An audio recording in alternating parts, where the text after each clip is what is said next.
Good morning and welcome to the second webinar in Take Action's Inside Weed Management webinar series. I'm Dane Bowers and I'll be your host today on behalf of the U.S. Herbicide Resistance Action Committee and Take Action. Just a bit about U.S. HRAC, the Herbicide Resistance Action Committee. We're a group of technical experts from industry and partner with the Weed Science Society of America and other stakeholders in academia, ag associations, commodity groups, and the like. Our mission is to protect crop yield and quality by supporting, developing, and distributing technical information on diverse weed management strategies to prevent or delay the evolution of herbicide resistance issues. So US HRAC is proud to sponsor this webinar and all three webinars in this series in collaboration with Take Action. So just a bit about Take Action. It's a farmer-focused education platform designed to help farmers manage herbicide, fungicide, and insect resistance. The goal is to help farmers like you adopt management practices that lessen the impacts of resistant pests and preserve current and future crop protection technology. The program is an industry-wide collaboration, including representatives from major ag chemical companies, soy, corn, cotton, sorghum, and wheat commodity groups, and agricultural industry organizations like HRAC, and we thank them all for their support. Take Action is also supported by land-grant university researchers and extension specialists like Dr. Larry Steckel, who you'll hear from in just a few minutes. They provide a majority of the content and background information for the resources Take Action produces. So we are grateful for their contributions to this program. So as I previously mentioned, our presenter today is Dr. Larry Steckel from the University of Tennessee. Larry was raised on a small family farm near Carrollton, Illinois. He received his BS in agronomy in 1987 from Western Illinois University and his master's in weed science from the University of Missouri in 1989. Larry then went on to work for Pioneer Hybrid International, where he worked for 10 years as an agronomist. He left Pioneer to pursue a Ph.D. in the spring of 2000 and received his doctorate in 2003 from the University of Illinois. Larry joined the Department of Plant Sciences at the University of Tennessee in 2003, where he holds a weed science extension and research appointment. And with that, Larry, looking forward to your presentation. I'll turn it over to you. Really tickled to get to visit with y'all today for a little bit, really on the subject of using residual herbicides and the value they bring to us from a weed control standpoint. And then at the end of this, we'll take some questions, and Dane and I will do our best to field them. And so with that, I'm going to kind of get started here. And really, prior to the Roundup Ready era, really the residuals and the pre-emergence herbicides and then the attacking the residuals on were really the main focus of a lot of our weed control out there, was basically using these residual herbicides, sometimes, at least here in Tennessee, early burn down right behind the press wheel and then post-emergence. Roundup came along and it was easy and simple and controlled everything. And that's where we went. We went all with Roundup and that became the main thing. Where we have to really kind of get back to that mindset is, because we went from Roundup and then now we got the auxin herbicides, whether it's dicamba or 2,4-D. In my state of Tennessee, it's primarily dicamba as the post option to get a lot of our troublesome broadleaf weeds. And that's been people really emphasizing that and then getting away from using pre's again, or if they're using them, they're using at lower rates. And it's really starting to hurt us from a weed control standpoint. My main point kind of going forward here, actually kind of two main points, is the pre's bring a lot of value to the table from a weed management standpoint, just if nothing else, in consistency of control that you get. But in my mind, the two biggest advantages they bring, and these are really crucial, is they delay a lot of our weeds from coming up, and as a result, it buys you time to get out there more timely with your post-emergence herbicides, and those are critical.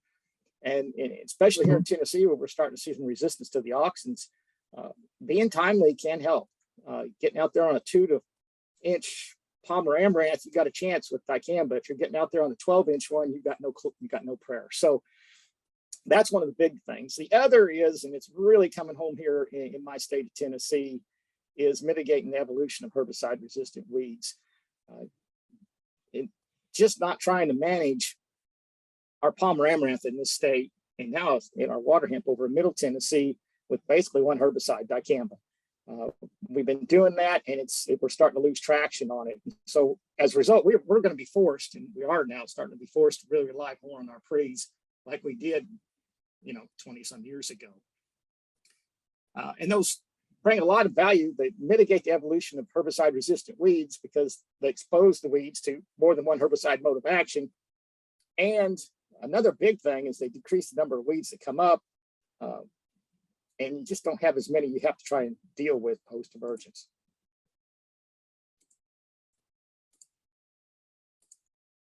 So at least here in Tennessee, we've kind of basically gone back to where we were in the Roundup Ready era. We are all in on the Extend soybeans and Extend cotton in my state.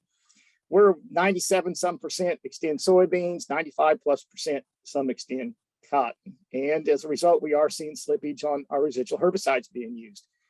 Or if they're used, maybe not at as robust a rate as really could help us in managing a lot of these weeds and being more consistent managing a lot of these weeds. So one thing in Tennessee that's unique, I think, to a lot of other states, we are a no-till state. We are a proud no-till state. 80% of our row crops don't get any tillage. And the other 10–15% of them that do get tillage, they might get like a turbo till or one of those Phillips harrows that hardly scrape the ground at all and really don't do anything from a mechanical standpoint, taking out weeds. So what we've been doing when Roundup worked on basically everything is a burn down, our farmers would go out and spray Roundup, drop the planter, and away they went. And that worked great until the year 2000 when mare's tail became resistant to Roundup. And this is really typical across Tennessee 20 years ago, where mare's tail became a huge issue for us. And really we started to see some slippage in our no-till. How we advanced and kept no-till is spiking in dicamba, usually a quarter pound, so a fairly low rate, in with our Roundup. We started doing that in 2001. And basically we started using it on basically every acre. Corn, cotton, soybeans, grain sorghum. Roundup dicamba was the go-to on those, and has been for a long time. One thing I went back, the USGS, U.S. Geological Survey, does a survey of how much different pesticides are used per square mile. And I wanted to compare because it seemed like it was odd that we're starting to see the auxin herbicide start to slip on pigweed in Tennessee a little earlier than maybe some other states. And so I went back in our dicamba usage, and all that dicamba being used in our no-till acres really showed. This is their estimate of how much dicamba has been used in the last 25 years per square mile. And if you look at Illinois and Iowa, which have over 20 million acres of row crops, in Tennessee, we have 3 million acres of row crops. But even though we don't have near the acres Illinois and Iowa do, we use almost twice the amount of dicamba over the last 25 years per square mile.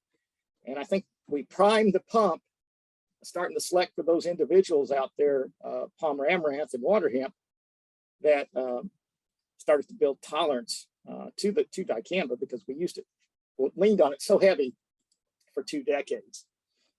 So that was one of the problems we were starting to see. The other thing is we started to have a lot of issues with grasses. And this was back in our burn down days. This is before the Extend crops came out. This is 2012. I got calls where Roundup dicamba wasn't killing grasses in a burn down, doing great on the broadleaves, taking out mare's tail, which is what we wanted. And this is barnyard grass, what you see here. And also its close cousin, jungle rice. And what we found is we were swinging and missing on these. And that started in 2012, and it went from bad to worse. We get called to fields where, going out with Roundup and dicamba, and then, thought they'd get great control, dropped the planter, and away they went with the corn. And that's what it looked like. That's actually mostly jungle rice. And this became more and more of an issue. In fact, this farmer here had to start over from the start. That's one thing. So I'm a weed scientist, so no one calls and tells me, Larry, come look at these fields that are clean and don't have a weed on them. These are the fields I get called to that look like a fairway. So we are starting to see issues, not just with broadleaves, but also with dicamba and Roundup not being all that sporty on the grasses, and both burn down and later in crops. So the Extend soybeans came online, and we were seeing the exact same issues where we were mixing Roundup and dicamba This is actually jungle rice here, a close cousin of barnyard grass, seeing the same type of issues. So just relying on these post-emergent herbicides and thinking everything's going to be great. I'm taking my broadleaves out and Roundup's going to be great on the grasses. Well, that really started going sideways for us here, really in the last 5 years. We did some work on trying to figure out exactly why we were missing these grasses so regularly in our extend crops. And one thing we found is, at least with some of the, like the goosegrass and the jungle rice and the barnyard grass, about 15% of those grass populations in Tennessee are Roundup resistant. So we can't expect any help from Roundup. That didn't explain a lot of our fields. So we went back and looked, and what we did is, this is some work Clay Perkins did on his Ph.D., really some good work. We looked at Roundup and we looked at clethodim, and we looked at it, dicamba being sprayed as dictated by the label, glyphosate, in case this was Ingenia, and drift reduction agent. We got to put that in there, and just compared it to straight goods glyphosate. And what we saw is a big drop off in control when we were spraying it with dicamba and with the DRA, compared to just straight old good glyphosate by itself. We saw a similar trend with clethodim, not quite as big a drop, but we did see some drop there. The other thing is we wanted to look at the dicamba nozzles, the TTI nozzles, against the old flat fan AIXRs we always used to use back in the day with glyphosate. And we saw a difference there as well. The TTIs, they put on those large droplet, those work good on a flat surface, but on these grass leaves that are more up and down, those bigger droplets have a tendency to roll off of them. So we did see some slippage there with glyphosate as well. So you tack adding the dicamba nozzle in with adding dicamba and the DRA, and we were a complete swing and a miss on some of these grass species. And what's interesting is not all of the grass species. It's jungle rice, it's goosegrass. We're still getting great control on foxtail, on crabgrass, on signal grass. So it's just some species that they got a niche where they fit in there. So the way one of the thing I wanted to make, one of the things I came from this is our recommendation here in Tennessee is do not mix glyphosate and dicamba together. Go with just straight goods glyphosate or clethodim by itself. And we have a number of farmers that have been doing that. They call me up. I usually get calls from people saying, that recommendation worked really well, but they're saying it was like glyphosate was a whole new herbicide when they used it by itself without that antagonism. With clethodim, it's similar. It's not quite as big a difference, but it is similar. You can somewhat overcome that clethodim antagonism though by bumping the rate up. Start at a pint and work your way up with a 2-pound clethodim. The other thing we're seeing here is the grasses is the pigweeds and issues we're starting to have with pigweeds. We got 10 different pigweeds in the state of Tennessee. A couple have been around for probably thousands of years, smooth pigweed and red root pigweed, but they've mostly been displaced with the dioecious amaranth, palmer amaranth, and water hemp.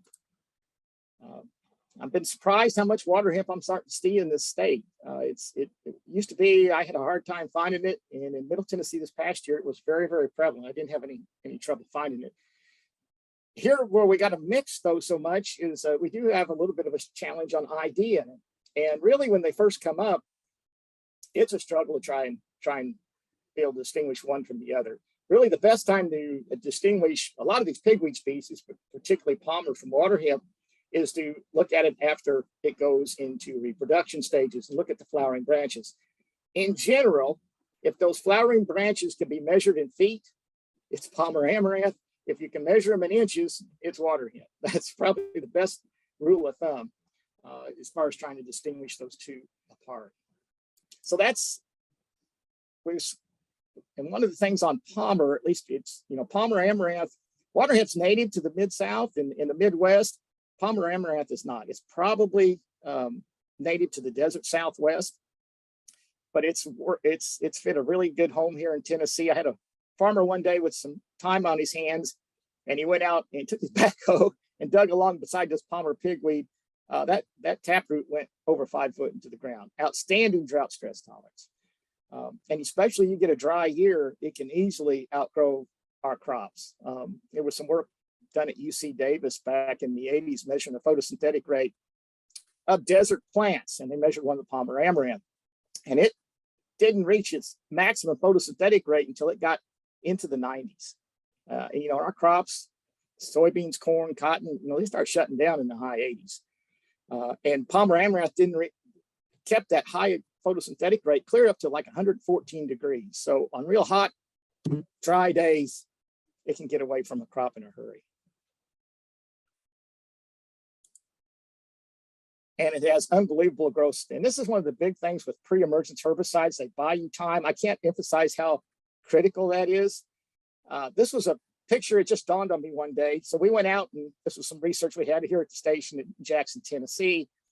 And we planted these soybeans. We sprayed Chromoxone, got great kill, completely started clean. And I came back, this was on May 16th. I came back on May 29th, and I took this picture because it dawned on me. Soybeans in 13 days, we had some really good growing conditions there in May.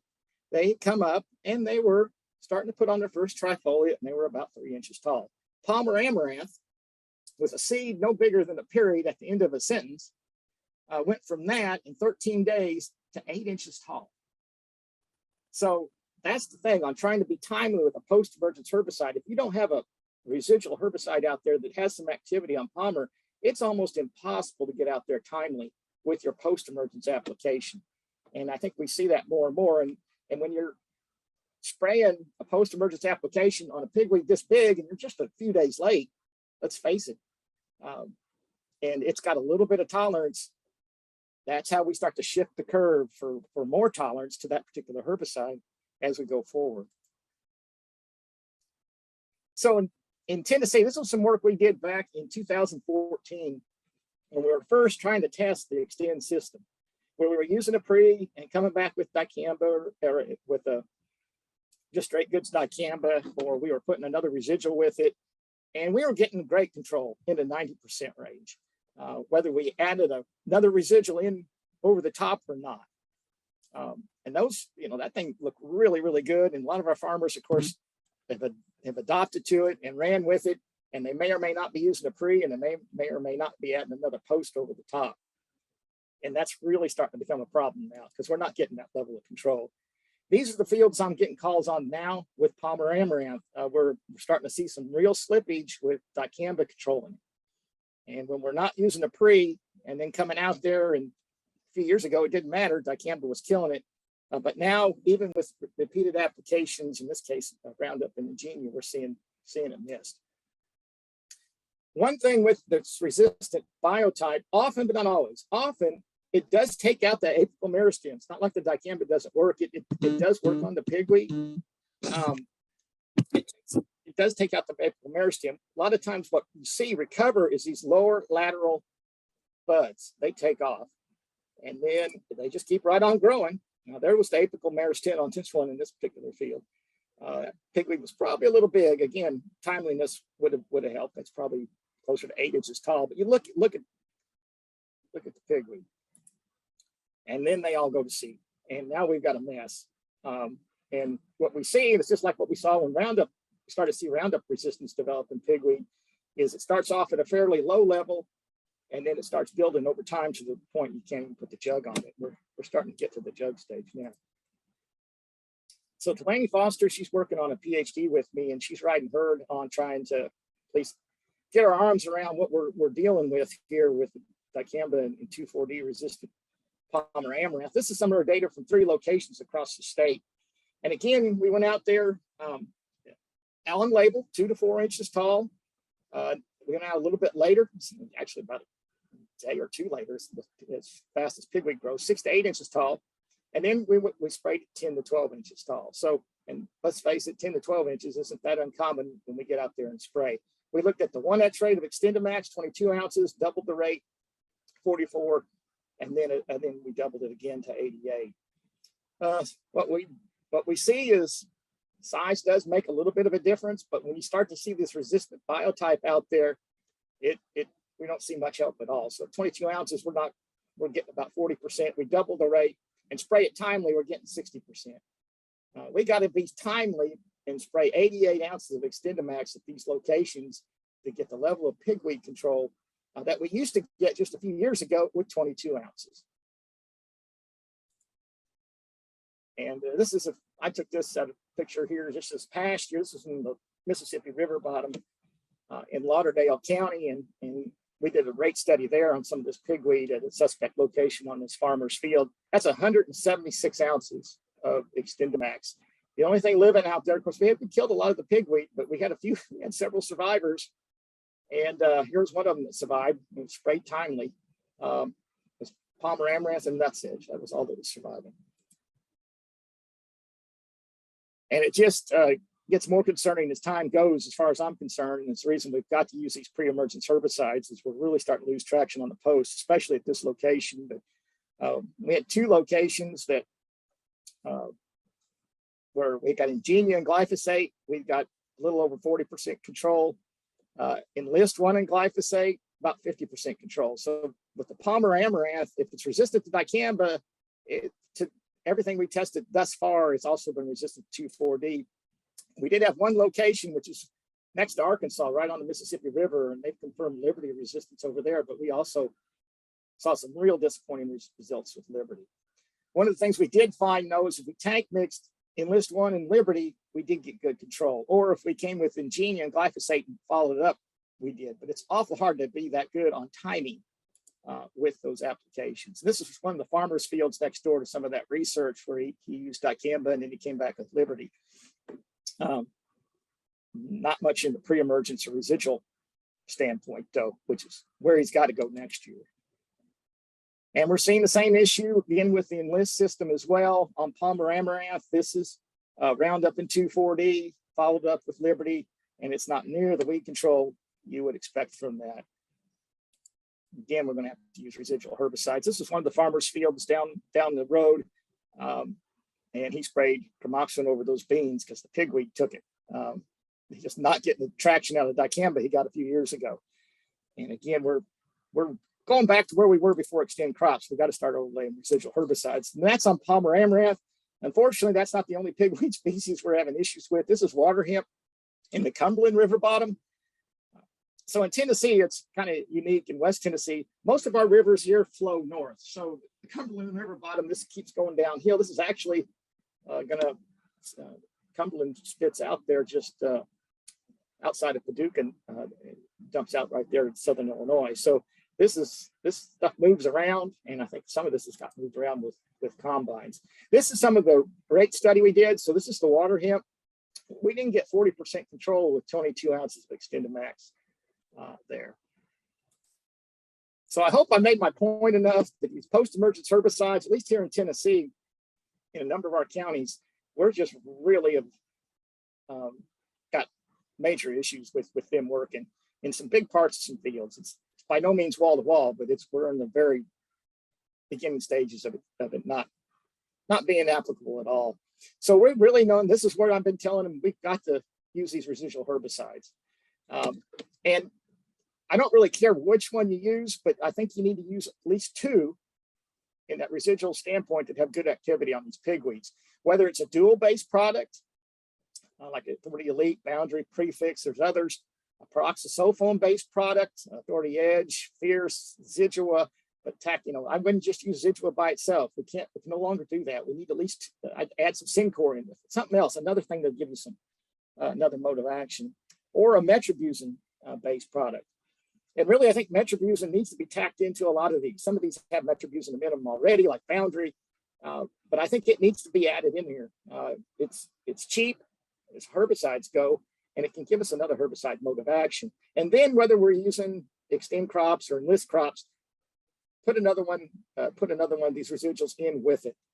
A dual magnum, an anthem flex. Really, a prefix would be a good plus here. Again, you're going to have 2 modes of action, and a lot of these pigweed is PPO resistant, but some of them aren't. And so having 2 active herbicides that have some activity is where we need to go. And that'd be the same with Warrant. I'd rather you use the Warrant Ultra, where you're using 2 different herbicide modes of action on those pigweed. This is some work we did back in 2013, again, before the extend crops came out. We were pushing some of these residual herbicide rates and mixing and matching with other herbicides. And the big thing is, if we can get out here 30 days for residual herbicides to work, that's great. And at that time, it's about the time you're putting your post on anyway to take out those few escapes. and add another residual in there at that time, because these are playing out. See, between the 28-day application and the 56, they, right in here somewhere, about 40 days out, they really started to break. So you get another herbicide in here to pick up the slack, that ought to take you to canopy, especially on soybeans that are in that, the narrow rows where we're, 10 inches or whatever, where most folks are today. Dr. Bill Johnson up in Purdue sent me this data. This is some of his work on looking at residual herbicides on palmer amaranth in southern Indiana.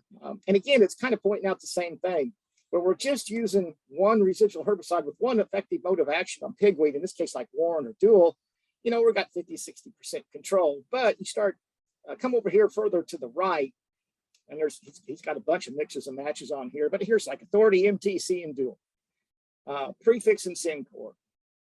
Canopy and Fierce, these are much better controls. So when you use a couple, 3 different effective herbicide modes of action in that residual right behind the press wheel, it is really the way to go. Don't just use one that has one effective pigweed, one herbicide that's effective on pigweed, but use 2.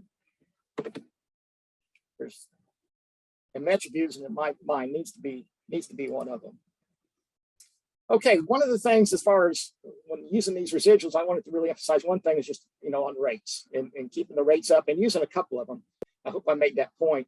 The other thing is integrating these with these residual herbicides in with things you don't pour out of a jug, and most notably cover crops. And we've been doing a fair amount of research here, and we got a fair amount of cover crops used in Tennessee.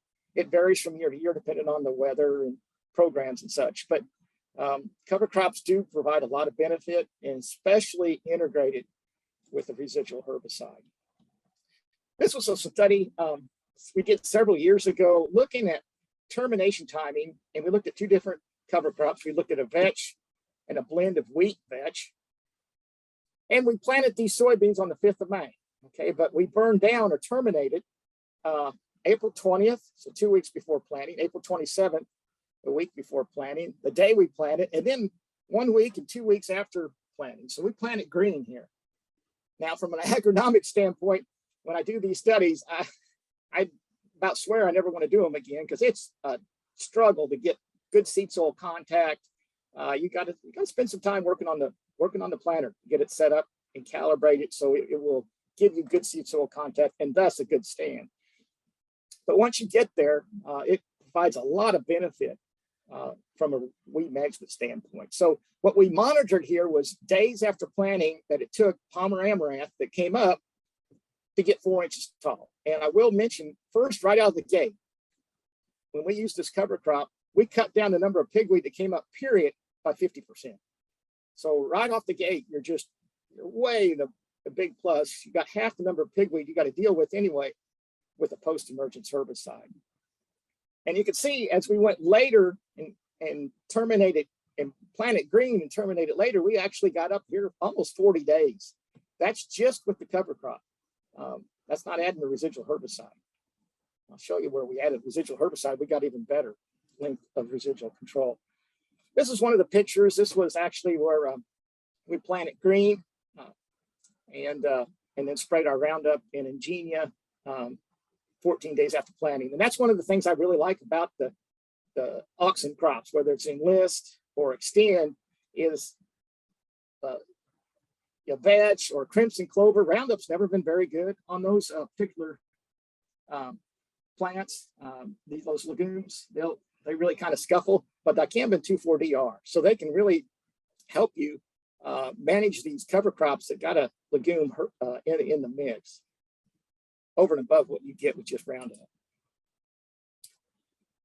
So here's some of the data from that. And one of the things we found in these ones that are really thick cover crop, not all these herbicides work equally. Some a little more water soluble will get through there and give a little bit longer length of control, like a Warrant. A Residual will do better there, particularly on pigweed. On grasses, it's kind of interesting. You see pretty much all of them work fairly well on grasses. On the pigweeds, we had a little bit different outcome. I always thought that was interesting. I'm not sure why, but that was the case. And here's some of the pictures from some of that work. So this TT, that's termination timing. So this was the termination timing. We sprayed Roundup, I think it was Ingenia, and then these particular residual herbicides in on top of that cover crop. So this was when we sprayed all those the day we planted. So this would have been Zidua plus XtendiMax plus Roundup. This would have been Warrant plus XtendiMax plus Roundup right at termination timing. This was Dual plus XtendiMax plus Roundup right at that termination timing. And that was level of control. Now, this is some of my weed research we have here on the station. We're really proud of the pigweed we can grow. See the pressure in the back here? That's the Palmer Amaranth pressure we're seeing that this cover crop with this residual herbicide was given us. So, and this is 83 days after planting. That's what we're seeing here. Here we're looking at termination timing. So we planted these soybeans green, and then we sprayed XtendiMax Roundup, in this case, Zidua, Warrant, and Dual Magnum. And you can see the level of control we got. And again, this is the pigweed pressure in the background. And these were really my picks of the litter, because it wasn't just one residual over the top late. So this would have been XtendiMax Roundup, Zidua, and FlexStar. So that tank mix sprayed 14 days after we planted. And that's all we sprayed. Nothing else has been sprayed on this field. 83 days later, it's completely clean. And these are 30-inch rows. Most of y'all are using a lot narrower rows, which I really recommend because that shading effect really helps inhibit pigweed germinating, most weeds, particularly pigweed, from germinating. But two effective residuals really work well in this cover crop. This is Warrant Ultra, so that's got Warrant and FlexStar, and then Prefix, which is Dual and Reflex. And all of these were by far and away my picks of the litter of using in the cover crop. And they all yielded. No statistical difference. It took them right to the elevator. So kind of summing up a lot of this talk, again, the value of a pre, it buys the applicator a lot more time to be timely with post. And when you have a pigweed that can go from a seed, no bigger than a period in a sentence, to 8 inches tall in 13 days, that's just invaluable. If you can get it delayed a week, 2 weeks before it comes up, you can get out there with your sprayer and spray it a lot more timely. And it also greatly reduces the weed pressure, your post herbicides applications. And when you combine it with a cover crop, really works well. It's about as close as you get to a one, about as close as you get to consistent weed control year in, year out across most fields. And more so than ever, because we really don't have any new herbicide modes of action that are going to bail us out of this mess. It's going to help mitigate further resistance developing through these few tools we got left. Leaning every year on these just post-emergent herbicides to do the bulk of the work on our weed control clearly isn't working. You look at Palmer Amaranth right now in the U.S. Palmer Amaranth now has documented resistance to 9 different herbicide modes of action. And water hemp, I believe, is 8. It may be 9 as well. So we've thrown all these herbicide modes of action at them. And particularly from a post-emergent standpoint, really trying to do all the work with them. It doesn't take hardly any time, 3, 4, 5 years before we select a few populations that have resistance. And a few years later, they are the population that we're all trying to manage across every state. So that's one of the reasons to use a lot of these pre's and residuals, and not just relying on one. Just like we just relied on Roundup, and now we're just relying on dicamba. We can't just rely on Warrant or Dual. We got, again, add some metribuzin in there, or Residual. Don't just use one of them, use multiple. We do, and especially up in Illinois, they have documented resistance to the Duals and Warrants up there, and some of the pigweed. What's interesting with the pigweed resistance, though, to the residual herbicides, it's not like the complete train wreck we see with the post applications. With these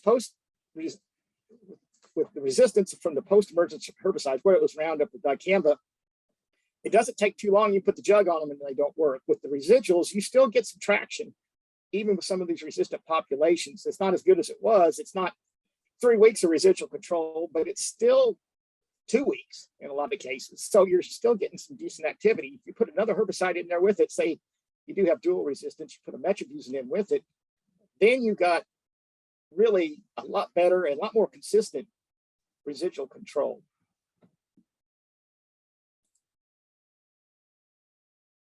And one other thing I would mention, this field's a little bit, this is one of the fields we went and looked at that had the water hemp resistance to dicamba, is if you do have some of these spots out here, again, something you can't pour out of a jug, and it's a lot easier said than done in these narrow rows, I know, you know, especially on a hot July day, but going out and yanking them up and dragging them out of the field, it can help as well. Try and keep at least this resistance from developing any quicker than it is already. So with that, I think that's about all I had, Dane. I didn't know if we had some questions or comments, if you wanted to add some things.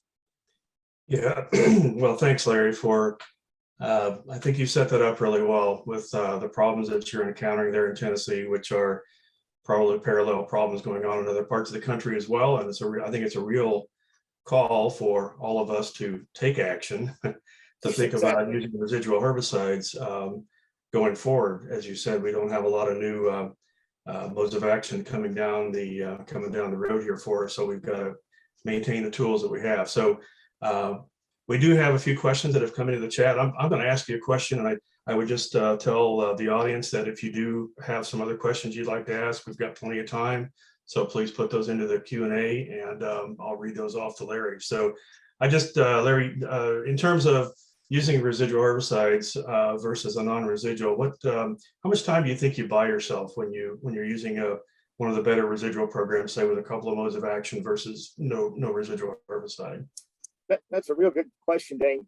And it somewhat depends, I know you know, but it somewhat depends, I guess, on the soil type and where you are in the world. So here in Tennessee on our silt loams, we can typically get a good 30 days out of most of these really good residuals, and you know, not like a dual Syncor, you know, a Zidua reflex, two different herbicides with good activity on pigweed, and you can get a good 30 days. The other thing with using two effective modes of action is it's not so much modes of action, but it hedges your bet a little bit on the weather. Of course, what's the worst thing that happens if you use a residual herbicide? It doesn't rain and doesn't get activated. But if you use like a dual in a Syncor needs a little less water to get activated than dual does. So it can buy you a little time till you do get a shower and the dual kicks in as well. So the same thing goes with reflex. It's pretty water soluble. You can get a lot of mixes and matches. So there's another reason to use two different herbicides with effective modes of action on, particularly in my case here, pigweed. So Larry, one of the questions that came in was, you mentioned early on that Xtend was the favorite product in Tennessee. And the question was, why has Xtend been the favorite over Enlist? Well, it's basically because we're in cotton country, and no one, 2,4-D, it's just a long history here in cotton country, and it gets on a non-Enlist cotton, it really does set it back. And set it back a lot of times from maturity range. So a lot of y'all in the Midwest, you're familiar with dicamba drifting on non-Xtend soybeans and what it does to soybeans. Cotton is as sensitive, maybe a little more sensitive to 2,4-D than soybeans are to dicamba. So that's the main reason that we don't see as much Enlist over here as we do Xtend. So another question, do you expect you would see improved or more acceptable control with sequential glufosinate at 10 to 14 days after early post compared to 17 to 21 days after early post? That's a good question. So yes, we've got some work on that where you try and spray it again or hit these pigweed again while they're still down. So they typically come out, till they're out or out of those lower buds. And if you hit them again 7 to 10 days after, that's ideal. You start getting out there 14 to 21, you're almost starting over again.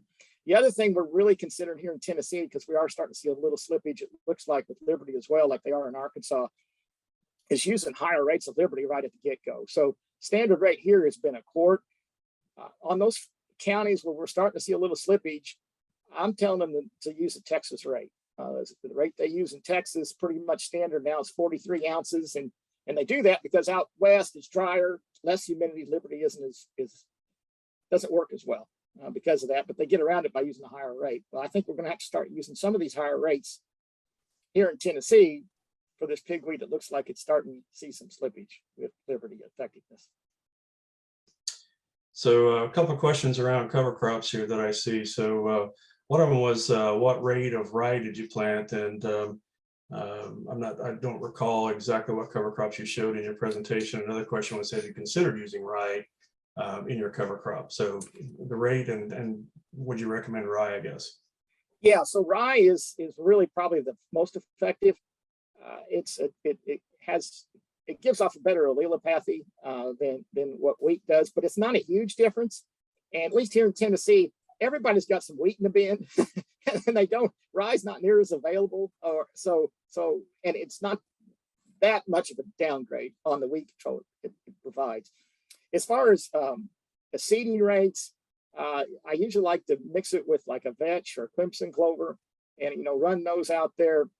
We've done all kinds of different rates, but 5 pounds or so of vetch, and then somewhere around 40 pounds of wheat or rye is kind of what I've settled on from a weed controls perspective. There's good and bad with that. The biggest thing I mentioned is just getting a good stand. That can be a real challenge when you get some of that higher volume cover crop out there. The other thing, at least here in the South, is we can get some really good bug issues develop on those cover crops, and you do have to be mindful of that in soybean. Seed treatment, insecticide seed treatment makes a big difference on things like pea weevil. And I know my entomologist he sees all kinds of different bugs eating my beans up in these cover crops. So anymore, I use insecticide seed treatment to help on that. But other than that, the weed control it can bring to the table is not something you really want to consider. It maybe just so there was another question here related to seeding rates, and I think it was more broad across just all the cover crops, what your seeding rates. And so maybe I don't know how you want to address that, but maybe it's trying to think about what your objective is here with your cover crops come spring, and how you achieve that.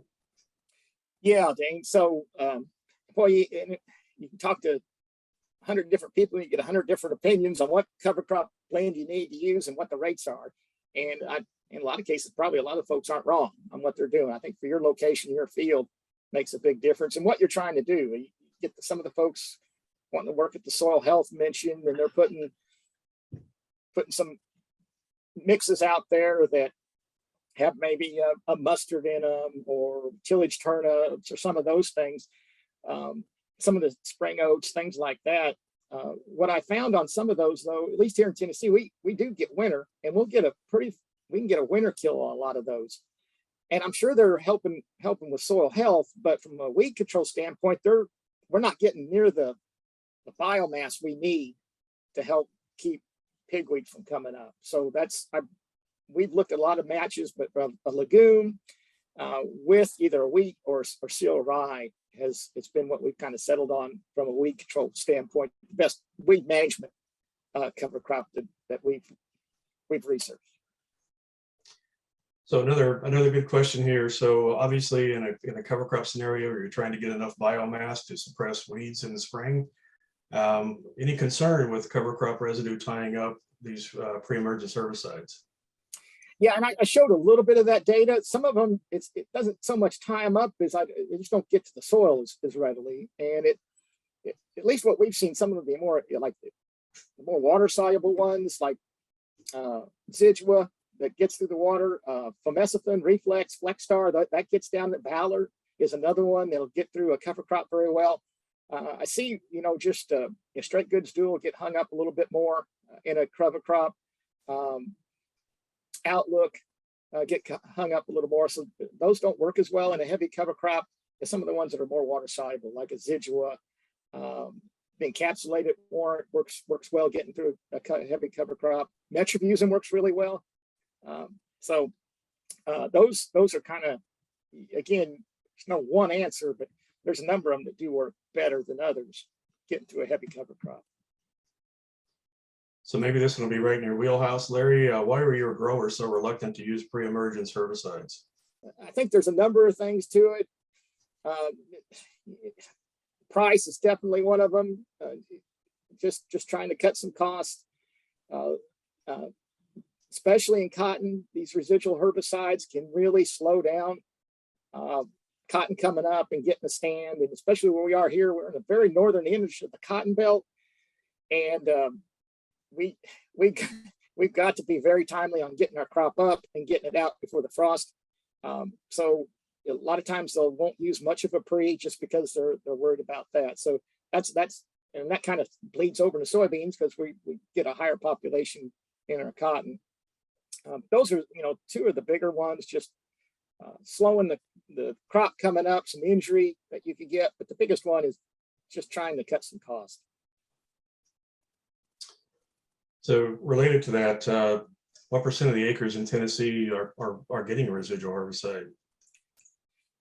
Well, it's a moving target every year. It's gonna be a lot more this year, and it was more last year. And it was because we had to be. The post-emergent herbicides weren't working as well, so we were using more residual herbicides. But right when the extend crops came out and started really gaining some traction in 17 and 18, and they were doing, dicamba was doing so well, taking out pigweed. There were a lot of farmers told me that's all they were doing. They weren't had too many, or they were using maybe a little bit. Pine-a-dual is all, and not just in with the dicamba and in with the Roundup, not putting anything pre. So that kind of thing, or just using a short rate of metribuzin in with the gramoxone, like 4 ounces. Those just aren't going to cut it when your post-emergent herbicide is starting to lose its effectiveness. So another question, more to a mode of action question, I guess. What about dinitroanilin herbicides as an option for grasses and small seeded broadleaves and take the selection pressure off of the group 15s? Yeah, and I should have mentioned that, especially prowl. We don't use quite as many of the yellows here because we're a no-till state. So that basically doesn't allow us to use Treflan. And Treflan is awesome grass pigweed herbicide, but when you don't till it in, it photodecomposes. So, but prowl we're starting to see especially in cotton, we're starting to see a lot more prowl being used, and it has helped on the grasses and the pigweed. And we have some folks being creative. Again, desperate times call for desperate measures, but we're starting to see a lot more impregnated prowl, or actually Residual has a label as well, impregnated on fertilized and being spread, particularly in our cotton. Kind of a late lay-by with that's really worked well. Getting another residual out there late, and it doesn't tie up the sprayer, which is very helpful. You're putting it on with the fertilize, and that's kind of the out of the box type thinking like that we're starting to see that really take off here. It's something I'm really glad to see. I'm sure your answer here is going to vary depending on which herbicide is selected, but the question is about how much rainfall is needed to activate these residual pre-emergence herbicides. Yeah, that's really good. Dane, you probably could answer this question better than I could. Kind of the old rule of thumb's a ½ inch, right? And I think that's still that. Residual is probably one of the more water soluble, so you can get by with a few tenths on it. That would be the encapsulated like warrant. To me, it needs like a good 3/4 of an inch or more. So it depends on the herbicide a little bit, but kind of the ½ inch plus or minus is really where you need to be. Yeah. So, okay, now really challenging question here. So in the last webinar in this series, it was told that residual herbicides select from metabolic resistance and weeds. What are your views and where are we going? Yeah, the metabolic resistance, and I think it's part of what we're seeing the issues here with dicamba and all. So yeah, it's the thought on resistance management was always not using one herbicide, but using multiple herbicides. And metabolic resistance gets around that. And one thing we're seeing though with metabolic resistance is we're seeing it start to really, well, with things like dicamba and Liberty and stuff. And actually Liberty isn't metabolic resistance. With dicamba though, it looks like it is. Maybe the dual is that they're seeing up in Illinois. It is more incremental. So I think one thing with that is, it's working with dual, but it's not totally broad based. So it's working like with dual and maybe with dicamba, but metribuzin still would bring something to the table. I haven't heard where this metabolic resistance is hindering it. So again, using at least two herbicides that are effective, and to me, metribuzin really needs to be one of them in soybean. I think it can help even with metabolic resistance. I'll just add to that, Larry, and just say, I think we're to the point now where we've got to use all the tools we have in the toolbox. So we've got to use combinations pre, and we need to use combinations post, and just prevent these weeds from going to seed, and attempting to have that zero tolerance policy, so we don't allow any potentially resistant plants to produce seed that are going to give us fits for future seasons, right? Exactly. And that's, I think you get a little bit from everything. You use 2 or 3 different herbicides pre, and then another 2 post that are effective on that pigweed. You're getting, even if you're seeing some slippage on maybe 1 or 2 of those, you're getting still some help. And we got to get what we can get anymore. The great questions are just keep coming here. So what cover crop can you use for a wetland ecosystem to control weeds like barnyard grass and jungle rice? That's one of the things we're moving to, because boy, those 2 grasses are really, we're struggling with big time. We're not seeing as good that vetch or crimson clover wheat rye blend that we're using really dialed in. It works well on pigweed. I'm not seeing it work as well on jungle rice or barnyard grass. So I think you probably want to look more at a broadleaf in that type system. Maybe just a complete clover or a complete vetch, maybe even a mustard. And then try and maybe go after them with some clethodim over the top if you're trying to get that population beat down. Again, kind of integrating the herbicide in with a cover crop. That's where I think we need to be. Again, even on this metabolic resistance. Metabolic resistance, there's a couple different things that these cover crops bring to the table from a weed management perspective. One of them is shade, and there's 3 things that will cause pigweed to germinate. A couple of them you think of right off, light, or light being one of them. Of course, they need water, but when you get less light hit the ground, you're gonna have a lot less pigweed come up. But the other thing is there's an allelopathy that they give off. And my neighbor here, our crop physiologist, she's doing some work looking at different cover crops and the leachate from those as they decompose, and starting to find some interesting information that I'm going to be kind of excited to get when she can get that here in another year or so. Some of these leachates from these cover crops are affecting different weed species differently. We're seeing, and one of the things that you're seeing with those allelopathies in the soil, they don't last. They're like a pre-emergent herbicide. They don't last forever. You're going to get 14, 15 days out of them, then they break down slow. And that's the idea of, again, getting a couple residual herbicides in with it to really give you a good length of residual control. So a question around the how much biomass was produced from the cover crop in the Palmer control study, the data that you showed? Oh, I'm just trying to think. We got that data somewhere. Probably in that 5-ton range. It was fairly robust. And that's kind of what we're shooting for. And it really depends on where you are in the world. So my friend, Stanley Culpepper in South Georgia, he's been doing cover crop work as well. They don't get winter there. So I get jealous. He has 6-7 foot ryegrass and his vetch is climbing up all in it. I'm happy if I can get it 4.5 foot tall. So it depends on where you are. And I imagine as you go further north, Dane, you get up in the northern Midwest or even into Canada, you're just not going to get the biomass we can get here in further south. Yeah, probably not with the time of planting that they're used to, right? So yeah. How popular is the use of cover crops in Tennessee, and what might be preventing wider adoption of cover crops?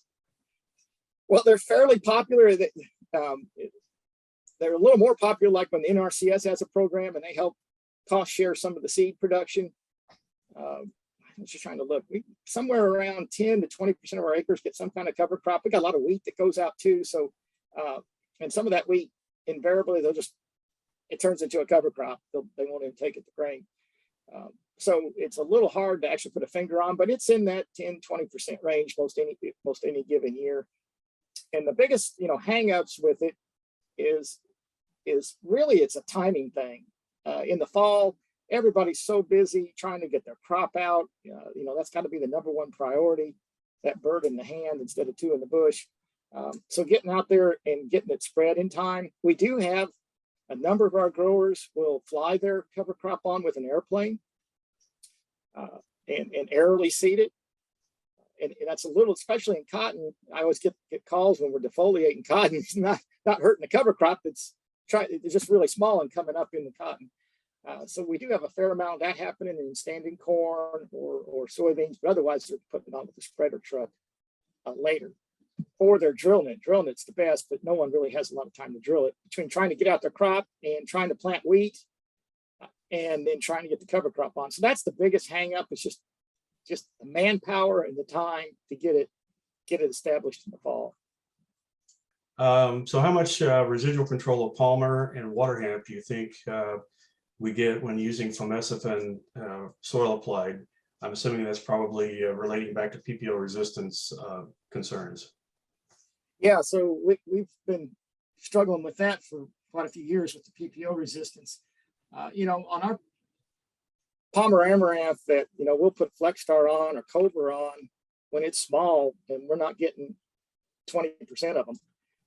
But using Reflex residual wise, we're still getting 2+ weeks of residual typically with them. We used to get 3+. So we are getting some help. And again, adding that in with like a dual or a Syncor or another, Residual, some other herbicide mode of action, that's when you start getting out 30+ days of residual control. So I still like Flexstar or Valor, either one of them. They still bring a lot to the table, even though we do have some PPO resistance out there. It's not like they don't bring anything to the table from a pre-emergent standpoint, even though they basically completely lost it from a post-emergent standpoint. So you talked about and showed quite a bit of data around concerns of antagonism between dicamba and glyphosate on grasses. And what about, do you have any data showing antagonism, that mixture on broadleaf weeds? No,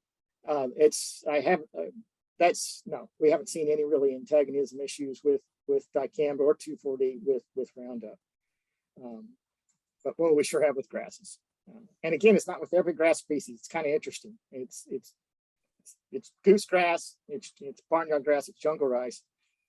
A lot of these other grasses, we're still getting great control. So it's some of these grasses must have a little bit of borderline tolerance anyway, and you add a little antagonism, and you start seeing those misses. A couple of last questions I see here. I'm going to kind of tie these together, I think. So what suggestions do you have for whether it's university, industry, regulators, people in the channel, retailers, distributors, to further encourage use of residuals in the U.S.? Yeah, that's a really good question.